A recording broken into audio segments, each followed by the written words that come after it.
In today's video, I'm going to teach you how to use Gmail automated responses, whether you're planning a vacation, a temporary leave from work, or just need some assistance managing your email inbox. Understanding the automated responses in Gmail can really streamline communication. Let's dive into it step by step. First things first, open up your Gmail account. Once you're logged in, direct your attention to the top right corner of the screen where you'll spot the gear icon. Clicking on this icon will bring up a menu, and from here you'll need to select See All Settings. This will take you to the settings menu where most of the magic happens. Within the settings you'll find yourself on the General tab by default.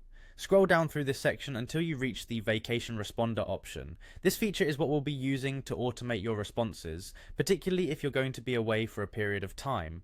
Now, you'll want to activate the Vacation Responder by selecting Vacation Responder On. This action will enable automatic replies for your incoming emails. After that, specify the first and last days during which you'd like the automatic reply to be active.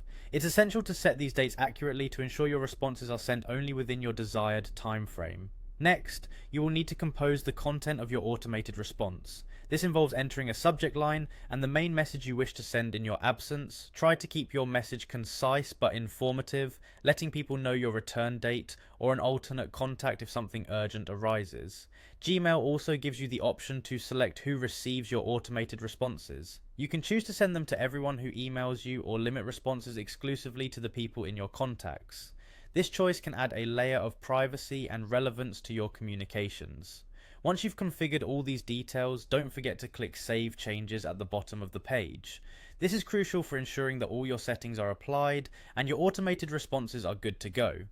Now that we've set up the basic automated responses, let's talk about another handy feature in Gmail, Smart Reply or Suggested Responses. To use this, open any message in your Gmail. At the bottom of the opened message, you'll notice suggested replies that Gmail has generated. These suggestions often include quick responses like thanks or got it. You can click directly on any of these options to send them instantly. Alternatively, if the suggested reply fits your tone but needs a bit of tweaking, feel free to customize it before pushing the send button. And there you have it, a simple guide to mastering Gmail's automated responses and smart reply features. These tools are great for maintaining effective communication even when you're not immediately available. Thank you for joining me today, and see you in the next video.